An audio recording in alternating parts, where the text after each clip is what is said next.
ములుగు జిల్లాలో విష జ్వరాలు విజృంభిస్తున్నాయి. రోగుల సంఖ్య రోజురోజుకు పెరిగిపోతోంది. జిల్లా కేంద్రంలో ప్రభుత్వ ఆసుపత్రికి రోగుల సంఖ్య పెరుగుతోంది. విష జ్వరాలతో ఆసుపత్రికి వస్తున్న వారికి మెరుగైన వైద్యం చేస్తున్నప్పటికీ కొత్త రోగుల సంఖ్య ఎక్కువవుతుందని Mulugu area hospital superintendent doctor Jagadish అన్నారు. డెంగ్యూ జ్వరంపై ప్రజలు జాగ్రత్తలు తీసుకుంటూ సరైన వైద్యం తీసుకోవాలన్నారు. డెంగ్యూ లక్షణాలు తెలిస్తే వెంటనే ఆసుపత్రిలో చేర్పించాలన్నారు. డెంగ్యూ జ్వరంతో ప్లేట్లెట్స్ తగ్గిన వారికి త్వరలో తెల్ల రక్త కణాలు జిల్లా ఏరియా హాస్పిటల్లోకి అందుబాటులోకి వస్తాయన్నారు జగదీష్. విపరీతంగా వస్తూ ఉన్నాయి, ఇది వాస్తవం. కానీ చాలా సీరియస్గా అయితే గతంతో పోలిస్తే లేవు.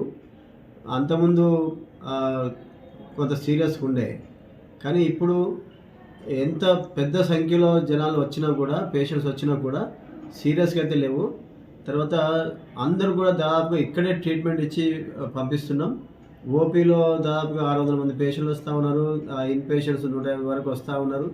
అయినా కూడా గత 2-3 నెలల నుంచి ఒక 45 పేషెంట్లు పంపించినాం వరంగల్కి. వాళ్ళు కూడా రికవర్ అయ్యేళ్ళు, ఎవరు కూడా ప్రమాదం లేదు. డెంగ్యూ పేషెంట్స్ వాళ్ళు ఎవరు కూడా ఇబ్బంది పడద్దు, భయపడద్దు.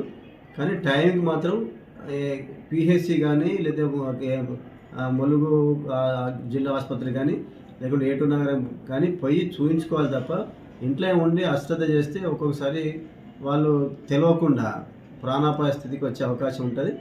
కాబట్టి ప్రజలందరినీ కూడా డాక్టర్ని, అంటే క్వాలిఫైడ్ డాక్టర్ని, ఎంబీఎస్ డాక్టర్తో మొదలు పెడితే ఫిజిషియన్ వరకు ఖచ్చితంగా చూపించుకోవాలని చెప్పి విజ్ఞప్తి చేస్తా ఉన్నాం. ఇప్పుడు ఖచ్చితంగా కూడా ప్లేట్లెట్స్ అవసరం ఉన్న పేషెంట్స్కి వాళ్ళ తరఫున బంధువులు ఆ బ్లడ్ని డొనేట్ చేయాలి, దానం చేయాలి. ఖచ్చితంగా ఈ రూల్ పెట్టుకోండి, ధైర్యంగా ఉండండి. రక్తం దానం చేస్తే వచ్చే నష్టం లేదు. వాళ్ళు పేషెంట్ని బతికించుకోవడానికి ఖచ్చితంగా కూడా మీ పేషెంట్ కొరకు మీరే ముందుకు రావాలి. వేరే వాళ్ళు ఎవరో రక్తం ఇస్తారు